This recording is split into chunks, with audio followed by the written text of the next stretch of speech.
UFC Vegas 97. These are the full card predictions and the betting breakdown. Looking forward to talking about each of the matchups on this card. So make sure you guys smash the likes. If you're new, subscribe.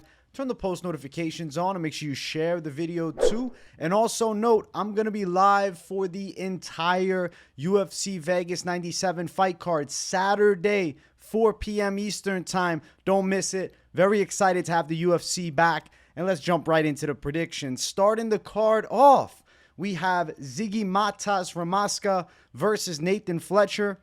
This fight was actually supposed to take place at the UFC Vegas 96 card. Nathan Fletcher had a bad staph infection and he wasn't medically cleared. I am still going to pick Nathan Fletcher. Now, of course, there has to be some concerns about him. Will he be at 100%? I'm assuming he's on some type of antibiotics to get rid of the staph infection. I've been trying to dig into research on potential side effects. Now, I've taken antibiotics, but never for staph, and I feel like I can still function all right. I know I've heard, some fighters and analysts talking about staph infection and the antibiotics making you feel fatigued and kind of being a lesser version of yourself in the fights. So it is a possibility, but I don't think it's a likely outcome. I know Nathan Fletcher's still been training. I see he's wearing the long sleeves, to not spread that staph infection. And who knows, he might just be putting ointment on. So I think that Nathan Fletcher's skill set should be pretty good in a matchup with Ramaska because Fletcher is a pretty quality grappler. He fights out of the same team Paddy Pimblett is from. He's got good submissions on the floor, which I like a lot. I think he's got nice pressure too with his wrestling. He broke his fibula in that fight against Hopefully on the damn Ultimate Fighter. So we don't know how good he is. And he's known for the grappling skill set. It's impressive in Cage Warriors. Ramaska is known as a deadly striker. He's a bit hittable though. He's real upright. And he can get touched up. He was dropped too by Bekzat on the Ultimate Fighter. And then when you look at the stylistic clash here, I think Ramaska for a lot of the fight is going to be under Nathan Fletcher. And I think Fletcher is live to sub him. I'm still going to pick Nathan Fletcher, regardless of the staph infection. We're going with him. Now, as far as the odds, Fletcher is minus 130, so he's a very slight favorite, close to even money. Ramaska at plus 110. I'm going with Fletcher. Now, the over 1.5 is minus 165. Over-under here is interesting. I don't know. The over-under I haven't really sat down and considered. We'll talk more props and over-unders later on in the week. I would say if I have to call an over or under, I lean over, but I really lean towards not betting it. If you have to throw down on this fight, I think Nathan Fletcher to win straight up, or if you're looking for the big plus money, whatever the prop's going to look like. Either way, skill set of Nathan Fletcher, I think comes through. I think he's a good fighter, and I'm excited to have him in the UFC roster. And Ramaska, too, even if he loses, he's a fun striker. There's good matchups for him in the weight class. I just think hard fight here against Fletcher, who's very good with the grappling. Next fight on the card, we have André Petroski versus Dylan Budka. I'm going with André Petroski to win. He's essentially a better version and more experienced version of what Dylan Budka is. Petroski has relatively good punching power, even though his boxing is a little bit meh. He's not great on the feet, but he definitely can throw some heavy hands. He is a southpaw, which I think is interesting here against Budka. I could see him touching him with big shots on the feet if they're forced into striking because both guys come from the base of wrestling, but Petroski is a much more dangerous grappler. Petroski is more of a finisher. He brings definitely a more significant submission threat into the fight. Budka is more of a pressure / smothering style wrestler where he's going to hold you up against the cage, he's going to take you down, he's going to put a lot of pressure on you. But he hasn't really looked impressive as he stepped into a higher level of competition. And this even goes back to the Chad Honeycomb fight on the damn Contender Series last season. It was a boring decision. Then the Cesar Almeida fight. He's just trying to smother him, and he ends up gassing out. And then you look at Petroski. I mean, I'd say it's impressive to beat a Josh Fremd pretty cleanly on the ground. Fremd's a tricky striker, and I feel like, more dangerous than Budka. Budka is a controller, right? He needs control time for these decisions. I don't see him knocking out Petroski, and I don't see him subbing him. I don't think he has a very good path to victory. I mean, Malkoun lost. It's like Malkoun's a monster, though, and it is what it is. Pereira knocked him out. Michel Pereira's a killer. The Mearshart fight, he ends up winning a split decision, which is aged pretty well. I think André Petroski beats a Dylan Budka. I think we see Budka fatigue probably towards the middle or, late half of round number 2. And then I think Petroski is pretty live to get a finish. I'm going to call a submission. I think submission is real possible here. Petroski's dangerous, and I think he could finish this fight. Now, he might go out and win a dominant decision, too. He might land some hammers from top, but Petroski getting it done, I think is a pretty sure thing. Minus 310 for Petroski. Budka plus 260. I don't think Budka's got the gas tank for him. Over 2.5 is minus 170. That's interesting. Over 1.5 intrigues me. Over 2.5 at minus 170. There's a chance there's a finish here. I don't really like the under. Maybe Petroski, if you wanted to touch a D-gen of inside distance or submission prop. But we'll see. The money line's the A side if you're throwing down. Either way, I think André Petroski's UFC experience, UFC caliber wins are significantly, better than what Budka has brought. Resume-wise, there's no comparison. And Petroski has the experience of fighting a lot of decent fighters. And I think Petroski is going to dominate. So Petroski to beat Dylan Budka. I do think he finishes him. I'll say he wins by submission. And he gets a little win streak running now. Next fight on the card, Jacqueline Amorim versus Vanessa Demopoulos. I'm going with Jacqueline Amorim. I understand that Demopoulos would be a, ballsy underdog pick because Amorim did sell against Sam Hughes. But I think Sam Hughes is a different level than Demopoulos. Like, if you're talking journeywomen / gatekeepers, Sam Page is about here. Demopoulos about here. And I think that Amorim is ready to win against a girl of Demopoulos' caliber. Demopoulos does have decent Muay Thai striking. The stand-up isn't bad. She has that hiya, like every time she strikes, she screams. She lets you know she's punching. Amorim on the other side, big reach advantage.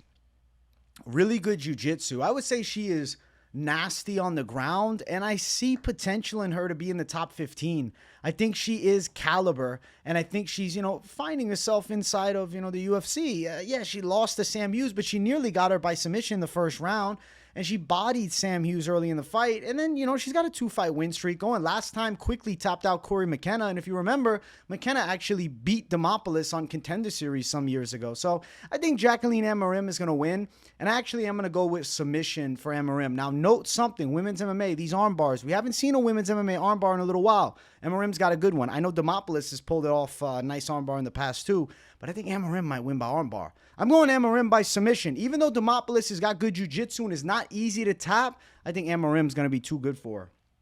3-1. Amorim's a big favorite. She's got an advantage everywhere. She's longer by a ton. She's the better grappler. She's more athletic. I think even her boxing's cleaner. Demopoulos, I don't see her getting a close decision this time. She's the queen of these split decisions. Not this time. Amorim wins. Minus 300 for Amorim. Demopoulos plus 250. I don't really love the over-under, but I'm curious. Under 2.5 plus 170. Note that Demopoulos has never been finished, even though I am calling a win by submission. There's no guarantees on that. I think the money line side, obviously, best bet, because Amorim is going to take home a W. Yeah, she's a wide favorite, so it's probably a women's parlay. But I think Amorim controls Demopoulos on the ground, beats her up a bit, and does eventually find the submission. She's got good throws. She's good on the inside, I should say. Trips, not throws. Clinches you up, trips you to the ground. She's got a good style to match up with Demopoulos, and I think Jacqueline Amorim is taking a W home. So I'm going with her. I'm riding with the prospect. I think she can come through against Demop in this one. Next fight on the card, Gabriel Santos versus Yizha. I'm going with Gabriel Santos, and I tried to pick Yizha. I did. I went back and watched all these Road to UFC fights, the Ji-Yoon Lee fight. I'm like, sell me on yourself. Because I'm like, I want to see, does Yizha have a chance to beat this slick Brazilian? I don't think it's a good chance. I don't think it's a big enough chance for me to pick it, right? Gabriel Santos has a really good kickboxing game. He's slick on the feet, but he has nice jiu-jitsu as well, and he does have really good transitions on the ground. He's gritty. He's got a solid chin. He's been hurt in fights before. Even dig back, this fight here against Barboza over in LFA, he was getting fucked up in the first round. He doesn't quit, lands the takedown, gets back control, and then gets a high kick to start off round 2. So I think that Gabriel Santos is definitely a guy that can dig deep. He's definitely got good stand-up. He's definitely got good grappling. He's kind of a checks all boxes type of prospect. And look at his UFC debut. He fought Lerone Murphy in his UFC debut, and he lost the split decision. And you could consider it was close enough that maybe it could have went either way. And that's in a damn debut in your 20s, taking on Lerone Murphy, who is in the top 15 right now. That's a massive win, or rather a massive loss. It's a massive win, though. Even though it's not a win on the record, it's a win for the future, right? Yeah, and then Onama knocked him out. Onama is a big puncher. Onama is a freak. He's a specimen. And Gabriel Santos did great in the first round.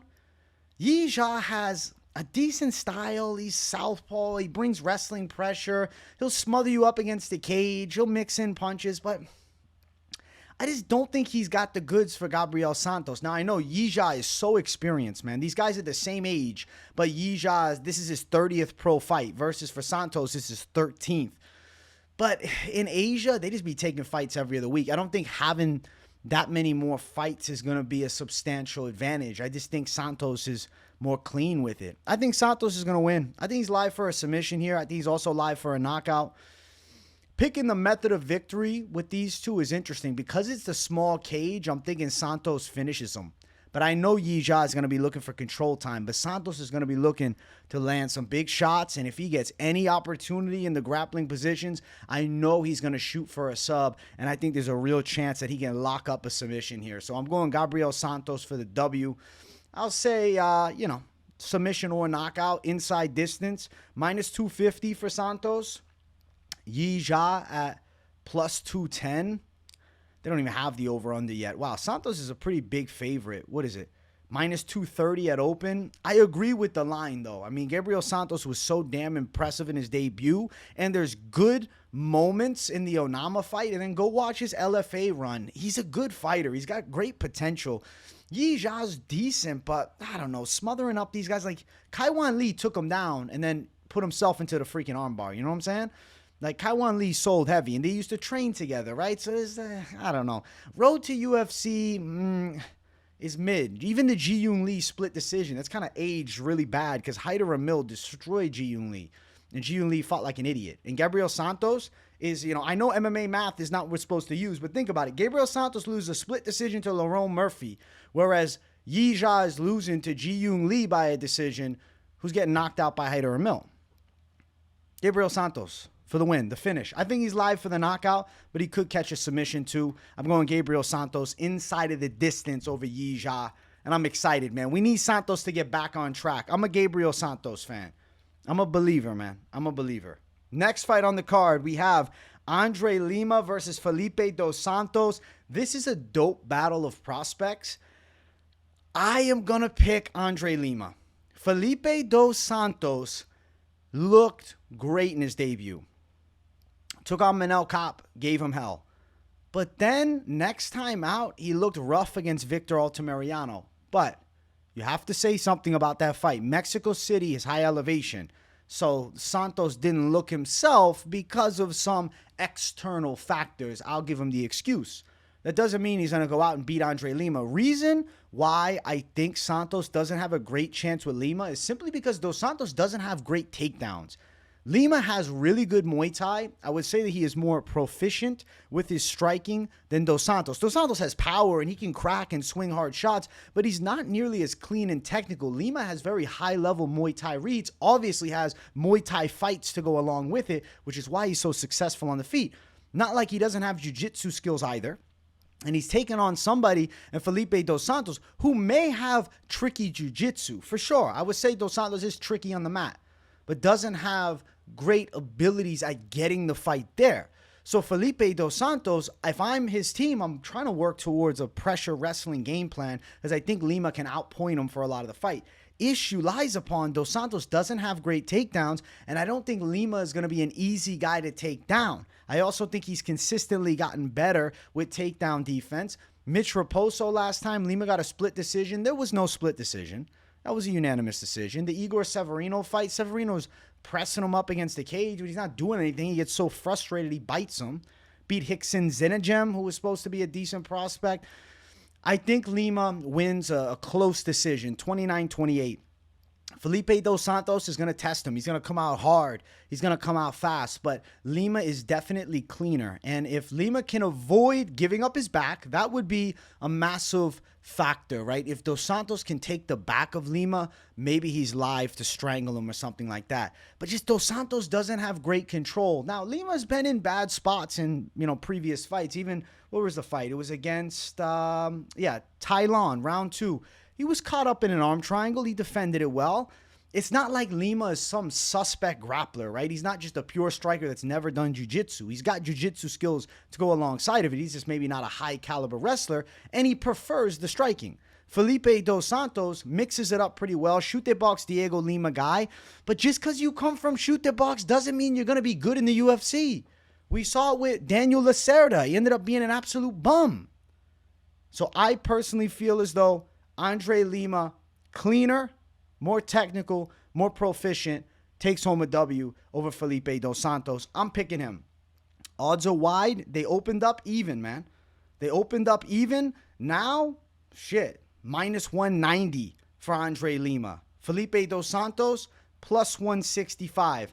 I'm going with Andre Lima to take home a win. I will say a decision. I do respect the Dos Santos side. I do think he can survive. Minus 215 for the over. I think there's close moments for sure, but Lima's going to give him trouble. Now, a little bit of, cat out the bag type of thing, I got to say. Andre Lima came in at 130 last time for his flyweight fight. If he misses weight again, I'm sure that he's going to be forced to move up to 135. He looks like a bantamweight. So we have to have a little bit of worry of if he does cut it all the way down, does he potentially fatigue? So we got to pay attention to the weigh-ins here. This fight is definitely one Friday I'm looking forward to really re-upping on just because I want to see how they look on the scale. If Lima looks absolutely drained and devastated, there's a chance that Dos Santos could outpace him and end up taking a win from Lima, even though I think Lima's better. Just because weight cutting too much, a little extra too much off of the top, you're not going to perform at 100%. So we're going to pick Lima for now, but I will say Friday is going to be a very important day for this fight. So Lima for the win. I think he's the better fighter. Let's see if it holds up by Friday and fight Saturday. So the weigh-ins will tell all. Let's keep running. Next fight, Isaac Dulgarian versus Brendan Marotte. This is a can-crushing squash match. Isaac Dulgarian's good. Brendan Marotte is not. And harsh as it is the freaking truth, man. You look at Marotti's style. He's just like a scrappy journeyman. I know he's not a journeyman yet, but that's the vibe.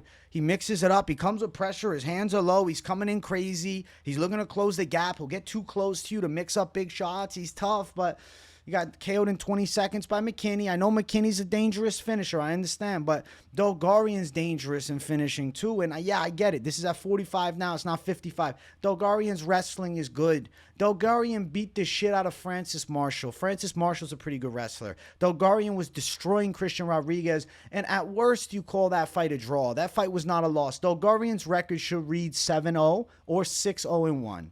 Okay? So taking on Brendan Marotte is a complete squash match. Isaac Dulgarian is very high level with his grappling. His pressure wrestling is on point. He's very knowledgeable positionally, and he has very impressive physical strength that goes alongside of high-level technique. He got tired against Rodriguez, for sure. But he's not going to have that issue here because he's going to finish Marotte. It's on the ground, inside distance, ground and pound or sub. Either or. If Marotte gives him a neck, he'll strangle him. If Marotte doesn't, Isaac Dulgarian will beat the shit out of him from top position and stop him. This fight is a dominant win for Isaac Dulgarian. Yes, he's minus 3,000. Holy shit. Oh my gosh, that's wide. Marotti's plus 1,300. What are we doing with these crazy wide odds? Give me a freaking break. Under 1.5 minus 350. I think it's going under 1.5. Yeah, Dulgarian probably gets him out of there in 3 minutes and 20 seconds. Like, at most, it's going 4 minutes. I will be surprised if it leaves the first round. But just to save yourself, just in case, under 1.5 minus 350, I'm giving it a thumbs up. I don't think Marotte is going to have the defensive capabilities on the ground to deal with the attack from Isaac Dulgarian. So, yeah, he's a minus 3,000 favorite. He should be. This is a squash match. Brendan Marotte should not be in the UFC. He got in the UFC because of a short notice opportunity against Terrence McKinney.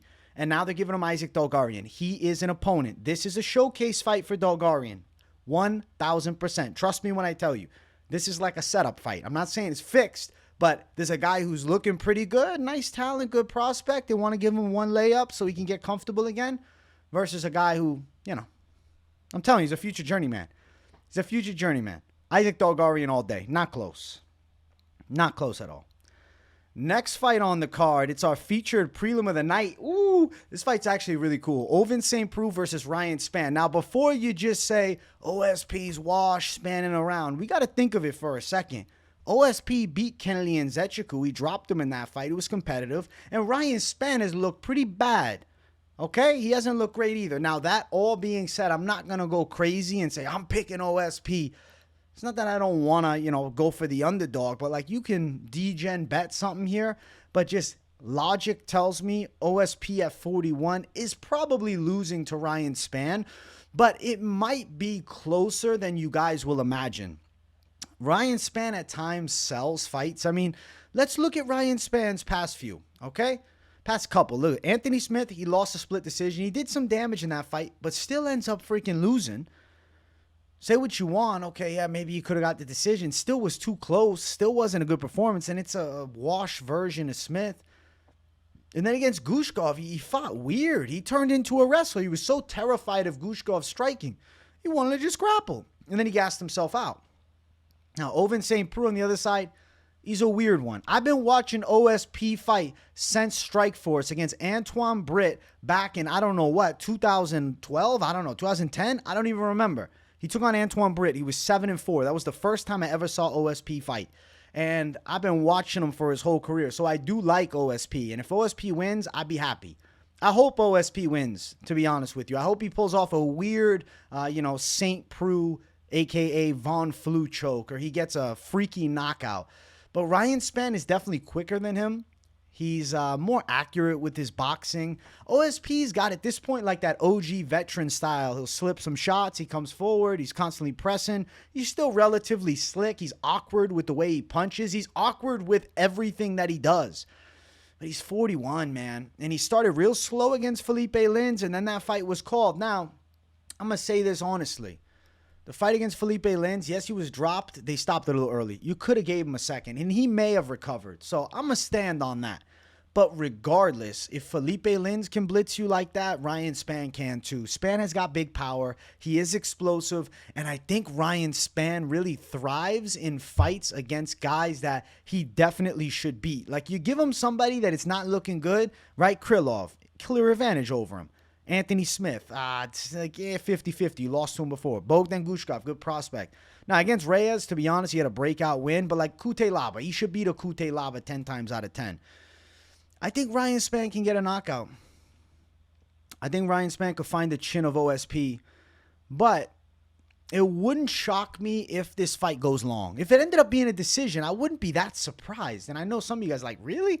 Let me tell you why. Because I believe Ryan Spann is going to come into this fight a bit patient. He knows about OSP's awkwardness, and it's going to take a little bit of time to make your reads on OSP because he does things weird. OSP does not fight like many other fighters, man.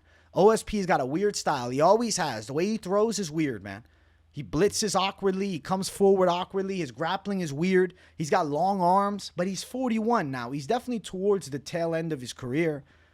Still, it seems like him and his team is, considering making it back to the top 15. That's why, obviously, they're willing to take on Ryan Spann in a hard fight. I think Ryan Spann can beat him.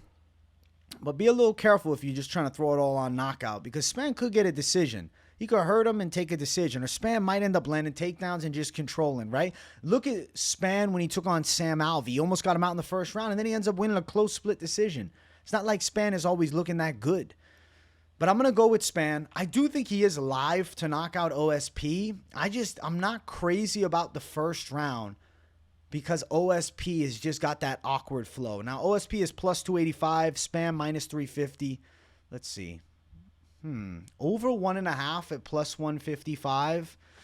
OSP has been knocked out in the first round just one time ever. If this fight gets off to a slower start, man, we might be going over 1.5 at plus 155. It's a degen prop, but it's not a horrible idea because Ryan Spann might be a little gun shy. Ryan Spann might turn into a wrestler too. And I don't think you're going to just take down and bully OSP and sub him up. We've seen OSP lose by every fucking way possible. But look, 1 first-round knockout loss, 1 first-round sub loss. He's got 4 in the second, so it's happened. But what? Lins gets him out of there, okay. He gets knocked out by Bozier, okay. Knocked out by Hill, okay. Right? Both of those fights, though, went over 1.5, so that's something interesting to know. He knocked out Alonzo Menafield, close decision with Rothwell. When you really dig into the old school OSP, like, he's done okay. He got dropped late against Reyes. OSP is just a weird case. That standing guillotine against Latifi was bad, though. Let's see. Superman's got what? 6 first-round knock. He's a first-round finisher, but he might go out slow. I don't know. I don't want to put all my eggs in the first-round basket because it could definitely go into the later stages. I think a second round makes sense. I'm going with Ryan Spann either way. I'm talking all this crazy shit just because I'm not trying to sell you on the fight because I ain't getting no points if you don't watch the fight. But I just think this is actually a really weird fight. It's a cool matchup. It's one that I want to see. Both guys have never been towards the elite. Granted, OSP did fight John Jones for the interim belt. So they've always, teetered in that top 15 for OSP, even within like the top 7.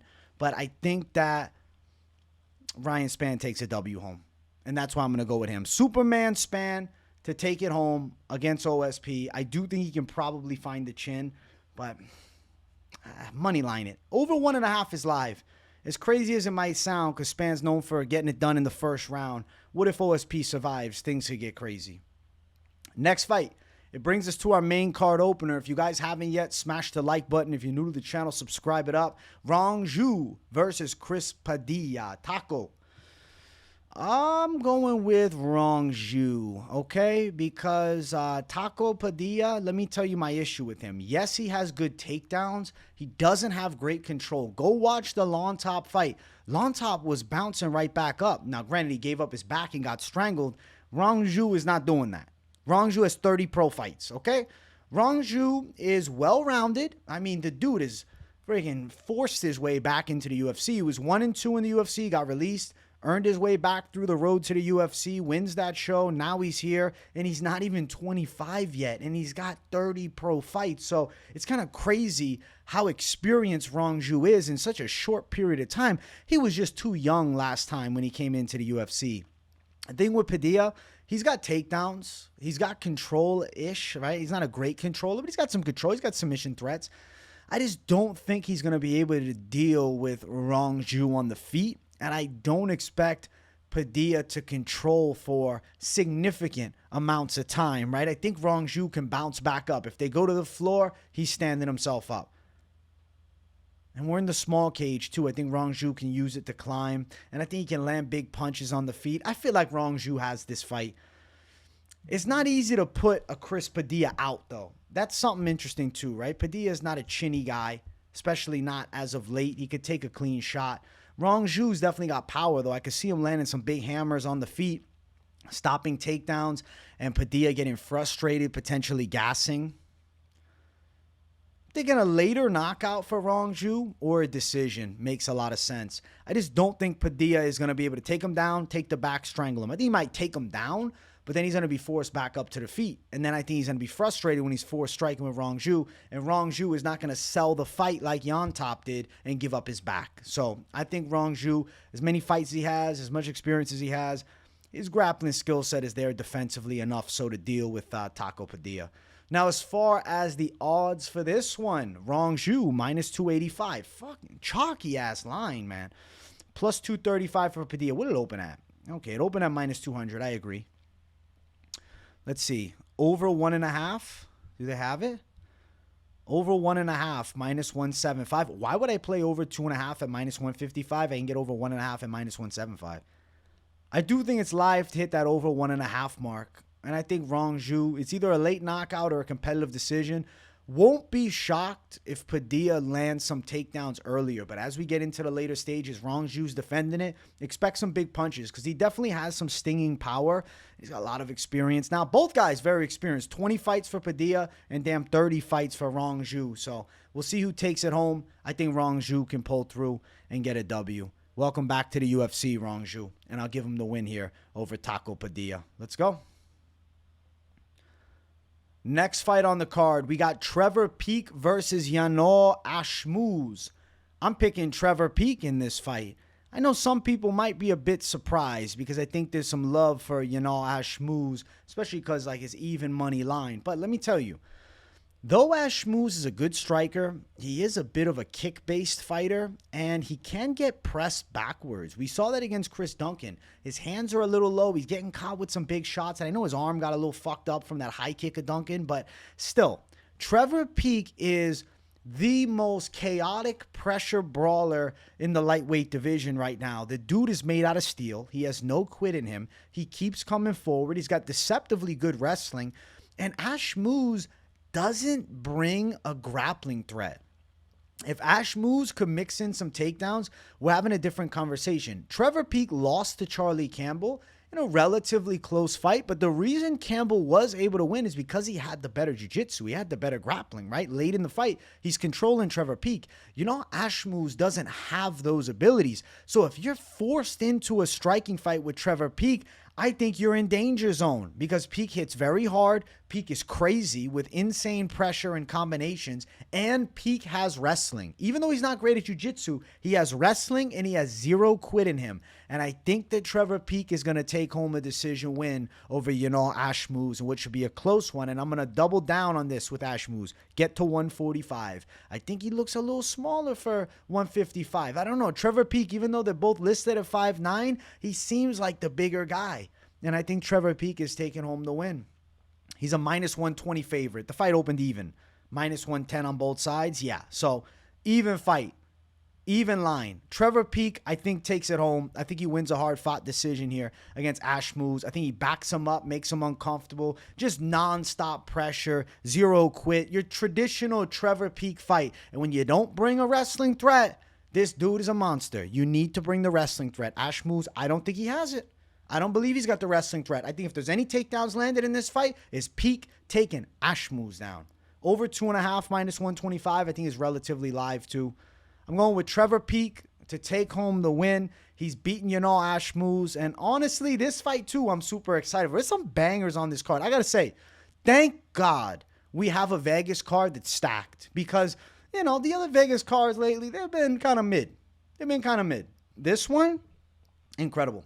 Dope-ass fights. Trevor Peek and Yanal Ashmouz could easily be fight of the night. And I'm going with Trevor Peek to outdog Yanal Ashmouz in this one. The Rev Fox is getting eaten alive by the Chattanooga, Tennessee fucking pit bull, okay? We're going with Trevor Peek. Next fight on the card, we got Matt Schnell versus Alessandro Costa. Bro, give me No Costa all day. All right, I grew up calling my grandfather No. Now I'm not going to pick him in the fucking cage. They look identical, actually. I'm going with Alessandro Costa because he's already showcased that he's towards top 10. He just hasn't won the right fight yet. Lost to Steve Erceg, lost to Amir Albazi, two savages. Matt Schnell, he's too hittable because he's so offense-minded. Matt Schnell has good offense. He's got quick hands. He's kind of slick with it. He's got good combinations, right? He lands with some power. He caught Pantoja. He caught Erceg. But there's no fucking defense, man. He just thinks offense, and he's getting counter shot KO'd all the damn time. He's too chinny. And it's because he doesn't have a defensive awareness, though. He lacks it. He always has lacked it. And at 34, it's not going to change now. I think it's actually going to become more of a problem because as you take those knockout losses, I don't care.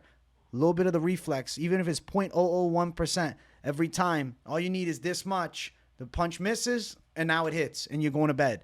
I think Alessandro Costa is going to bully Matt Schnell. Costa's good, man. Nasty leg kicks, that tight Brazilian Muay Thai style. He comes out fast with pressure, as does Schnell. But I think that Costa, being more calculated, is going to find the right opportunities to attack. Expect some heavy kicks. Expect some heavy punches. If they tie up, expect Costa to land on top. If they're wrestling, Costa's winning it. Costa's pretty jacked. Matt Schnell does have a little height and reach advantage, but I think Costa's good in this fight. He's got a tricky style. He's a monster. I like Alessandro Costa. I think he's top 15, top 10 talent. I think he's just had hard fights. I mean, damn, welcome to the UFC. Let me give you Amir Albazi. That's a crazy fight. Emil Bazi's top 4. Okay, Jimmy Flick, you destroy him. Makes sense. Let me give you Steve Erceg, who went toe-to-toe with the champ. Top 5. Okay, you end up, even though he's not ranked top 5, he is top 5, really. But okay, you lose to Erceg. Whatever. Destroyed Borjas. And now he's going to run through Matt Schnell. He's definitely top 10 material. And I'm looking forward to Alexandre Costa having a showcase fight here at the Apex, too. Alexandre Costa for the finish. I think it's knockout. I think the way Schnell fights and the way Costa fights, it's a KO incoming. Minus 550. Costa's wide as hell. Matt Schnell is plus 400. Give me the big favorite. Give me the big favorite. Under 1.5, minus 170. Probably under 1.5. I'd rather go under 2.5, though, just because I'd rather, put a little extra down to have more time, just in case. What if it's a 3-minute mark in round 2? Then you're fucking pissed. But yeah. Alexandre Costa by knockout. I think he's laying Matt Schnell out. And if you had to go under 1.5, we're calling it under 1.5. Matt Schnell to take, no, what am I saying? Matt Schnell to take W home. See? That's me messing with you guys, man. Alexandre Costa to take it home. No. All day long, baby. All day long. Not even close. Next fight on the card. It's our featured bout of the night. I love this. Kyle Nelson versus Steve Garcia. This card is stacked. Who am I going to go with, okay?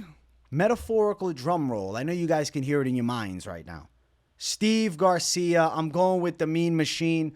I'm sorry, Kyle Nelson. I just can't pick you again. I picked Kyle Nelson over Algio. I thought about picking him here.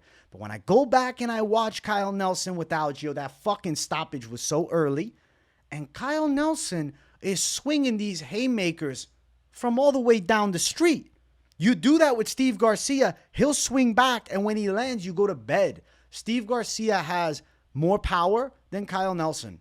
Simple as that. He hits way harder than him. So Kyle Nelson, to beat a Steve Garcia, he can't just get into a brawl. He's going to have to be really smart in this fight. He's going to need to mix in some kicks to the legs, time some takedowns, pressure Steve back. But Steve Garcia is a little bit larger than him. I think he's got the physical strength edge. Steve Garcia is not a guy to get bodied in the clinch. Kyle Nelson, when he was fighting Doo Ho Choi, a power puncher, he turned into a wrestler. Steve Garcia is not going to be an easy guy for him to wrestle. And when they're striking, Steve Garcia is going to be landing hard. Steve Garcia is on a roll. And I have faded Steve Garcia too many damn times. I'm sorry, Steve. It's time that I believe. I think Steve Garcia is too powerful on the feet. His hands are too heavy. His grappling defense is sound. Kyle Nelson, yes, he has good kickboxing / Muay Thai. And I know he was in the big spot. He was supposed to be fighting Calvin Kattar. We're going to wash Calvin Kattar, but still Calvin Kattar. This is almost a worse fight because Steve Garcia is on a 4-fight winning streak. And say what you want about Garcia getting knocked out in the Mahashate fight. I've talked my shit about getting dropped against Shailan Nordembeke. He still gets back up. It's not like he's chinny and just lays down. He's gotten rocked and he's climbed back to life, man. There's no quit in him. So to pick against Steve Garcia, against Kyle Nelson, who I think is a little too sloppy at times, not a good idea. Kyle Nelson got laid out pretty bad against Billy Q a while back, so the chin's been cracked before, and I think Steve Garcia can crack it here. I'm going with Steve Garcia to take home a knockout. I'm picking him over Kyle Nelson in what should be a fun fight. Minus 210, Steve Garcia, big boy favorite. Wow, what's the opening line? Oh, minus 200, wow. Kyle Nelson plus 180. Steve Garcia's surging. He's surging to the top. Under 1.5 is minus 175. Damn. They're expecting a quick and violent fight. I mean, it makes sense. With the way Steve Garcia fights, it's just constant attack. And the fact that Kyle Nelson doesn't bring much of a grappling threat, so you're in a striking fight with Steve Garcia and Nelson likes to brawl. Odds are, if he gets wild with Steve, I mean, whoever lands first probably, gets the knockout. But I know Steve has heavier hands. I mean, he's been killing everybody by knockout. How many knockouts in his career? 13 freaking knockout wins in his damn career, bro. It's kill or be killed. Kyle Nelson, he's got some pop too. He's got 6 KOs, but not the same level of pop. And look at that Fernando Padilla fight. Remember that? He was getting touched up in that fight. Steve Garcia is too mean, too powerful, too primed right now. Steve Garcia to take home a knockout. He's putting Kyle Nelson to sleep. And damn, we will be entertained. This fight is dope. Next fight on the card, co-main event, ladies going after it. Jessica Andrade versus Natália Silva. I like this fight too. Natália Silva is going to be the pick. She looks like a great prospect. Now, against Araujo, what did I not like? The lack of damage done, right? She was able to touch her from the outside, create space, use her angles, move, fend off the clinch attacks, but, not significant power shots. It's just Natália Silva's footwork is so good. Andrade is like a like a checkers, and then Natália is like chess, you know what I'm saying? Like she has just more fine-tuned angles, right? The way she cuts you off is different. Andrade is, kind of simple, right? Forward, backward. Not saying she doesn't know how to cut off the cage at all, but Natália Silva's footwork is definitely substantially better than Andrade. On top of that, Natália Silva is longer than her. She's taller, with a longer reach, and is known for fighting well on the outside. I think Natália Silva is going to make Andrade frustrated. I believe Andrade is going to get popped with some good straight shots from range. I think Andrade is going to get kicked with some good shots from distance. I think she is going to look to close the gap. She's going to have to. And at the apex, maybe she has a chance to. She's going to look to pressure wrestle. Natália Silva's got good grappling defense, though. So Andrade with a little control time against the cage, but majority of the fight is Natália Silva landing good shots, landing good kicks and punches to the head, kicks to the legs, movement, looking slick, looking confident, looking comfortable. I think Natália Silva all day is the right pick. I'm going with Natália Silva to take home a decision win. I like her speed. I like her boxing from range. I like her kicking from distance. There's just too many factors for her as opposed to Andrade. Like, yeah, Andrade probably has a harder punch, but she's going to have a really hard time landing it. And let's not forget, Andrade is moving back up to 125. She cut down to 115. She decided, okay, I won 2 in a row. Let me jump back up and take this fight. It's just not a good matchup for her. I'm going Natália Silva. Decision win. She is minus 280. Big line. Big line, Natália Silva.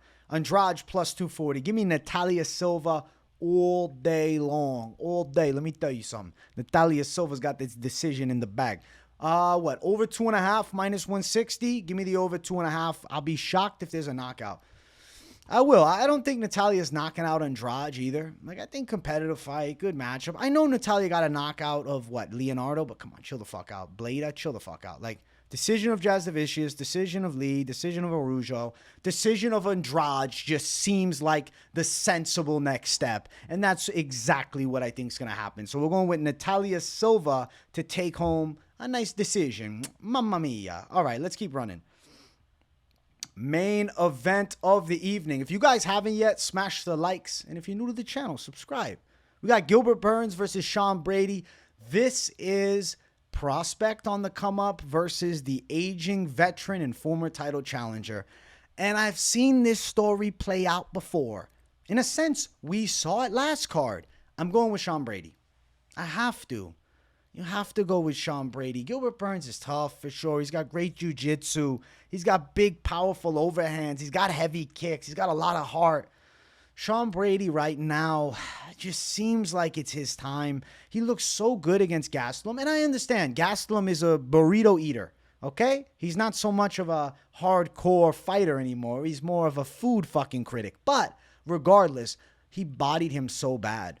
Now I think about the Gilbert Burns fight. I say, okay, Gilbert Burns stand up. Like, he can land some looping overhands, but it's not like he's got this crazy, crazy ability to just flatline guys. Like, yeah, he's gotten some knockouts before, but I think Brady can eat it. I think Brady can put a pace on him. I do think if there's takedowns landed, it can be Brady's. Like, I think we have this thought is, oh, Burns, he couldn't be taken down. He couldn't be controlled a bit.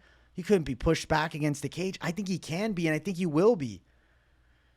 I think it's just Sean Brady's time. And go watch the Bilal fight. And you're going to say, yeah, Bilal fucked him up. Bilal knocked him out. Bilal didn't knock him out, okay? First thing, fucking early stoppage. I don't give a shit how many bombs he was taking on the feet. There was 10 seconds left. He was still standing up. They didn't need to jump in and stop that fight. Not saying that Sean Brady would have beat Bilal. I'm not saying that at all. Bilal would have probably beat him. But it was a little early of a stoppage, in my opinion. I think Sean Brady's definitely gotten better since then. And his win over Gastelum was crazy impressive, where he looked like he could be in that top 6. Gilbert Burns coming off the Jack Della Maddalena loss. Before that, the Bilal loss. It's a hard fight because it's 5 rounds. We got to see what Sean Brady can do late. I don't know. I think it's competitive. I think Burns is going to be looking to throw some power strikes. I think Brady probably neutralizes him a bit with pressure against the cage. I won't be surprised if Gilbert Burns shoots a guillotine, tries to pull guard. But we have to recognize that Gilbert Burns is 38 on a 2-fight losing streak right now, and he's lost 3 out of his last 5. And I get it. This loss here, I mean, shit, it's not a bad loss to Hamzat, and it's not a bad loss to Bilal or Jack Della either, right? It's just timing of the matchup. Like you could see with Cannonier and Barrio, it was just the turn of the tide. Sean Brady's lone pro loss is to the current world champion in Bilal Muhammad, and he's 31. I think he's really found his stride now. The fight against Gastelum was crazy impressive because he just looked so dominant on the ground. He looked better than ever before. Don't be surprised if he takes Burns down. And I don't think Burns is subbing up Sean Brady. I think it's a relatively close fight. I think Brady's going to showcase improved striking. And Gilbert Burns, though he has decent Muay Thai, he's not that good on the feet. He's good on the feet. Don't get it twisted and say, oh, bro, you're saying he sucks at striking. No, but he's not that crisp with his hands. He relies on big overhand punches and looping power shots. It's not like he sets things up off a nice jab. It's not like he's precise like a Jack Della Maddalena. He's not clean like that. He forces his entries. He forces his punches. And sure, they can land and he can get a sick knockout. I just don't think it's that likely against Sean Brady. We've seen this story before. 38-year-old, former title challenger, former top contender versus up-and-coming guy who seems to have all the potential in the world. I'm going with the potential. I'm going with Sean Brady. I'm going to say Brady wins. I think he's live to get a decision here. If he somehow submitted Gilbert Burns, I'd be freaking shocked, as good as Brady is on the ground. I think if anything, he lands some takedowns, but he doesn't, absolutely body Gilbert Burns in the grappling. I think it's a close fight with big moments for both. Brady, minus 184 as the favorite. Burns, plus 159 as the dog. Burns would need to come out with a barrage from hell. Over 3.5, minus 160. Definitely like over 2.5, but I do think we're probably going longer. And I get the worries of both of them gassing is definitely a possibility, right? In the later stages, they can fatigue a bit. Like Burns with freaking Jack Della, he was wearing a little bit late in that fight. And then Brady, obviously, with Bilal, he's wearing in that fight. Brady's gas tank looked good, though, last time against Gastelum. Yes, he had his way throughout it all, but still, it's a factor. And my thought process here is, I have to go with who has looked better as of late. And I think that Brady is starting to really come together. I think he's always seemed to be top talent, right? But the Bilal loss, it's like we all wrote him off. Bilal went on to be the world champion and absolutely destroy Leon Edwards. So to me, I think that Sean Brady's in a good position here against Burns, and I think he's ready to win. I'm going with Sean Brady to beat an aged version of Gilbert Burns in a competitive fight. I think the striking is kind of competitive. Burns more powerful, but Brady maybe a bit more polished with straight shots. Wrestling, I favor Brady. Jiu-jitsu, I favor Burns in the truest sense of the martial art. But inside of MMA, I wouldn't be surprised if Brady can stifle Burns a bit on the ground. And if we're against the cage, I think Brady can garner some control time there as well. So I'm going to go Sean Brady to find a way. I think he beats Gilbert Burns in a good fight, 48-47, 49-46, proving to all of us that he's got a lion heart too. And I think he's taking home a W against the OG Gilbert Burns. So Sean Brady for the win to close out UFC Vegas 97. Those are the full card predictions. I hope you guys enjoyed. I'm glad to be back. I hate off weeks. I can't think straight with a damn off week. Thank you guys for tuning in. Smash the like button. If you're new, subscribe. Normal content flow is coming. I got it linked up in the description, so check it out so you know when I'm doing live streams, when I'm doing videos, etc. I'm looking forward to seeing you guys every day of the week. Much love to each and every one of you. Thank you all for the consistent support of me, of the channel. Smash the likes on the way out. If you're new, subscribe it up and turn the post notifications on if you don't want to miss a video or a live stream. And definitely let me know what you thought of the picks in the comments. I want to hear from the people, and W in the chat to boost the algorithm for your boy if you got nothing to say. Thank you, everybody. See you all on the next one. Peace out.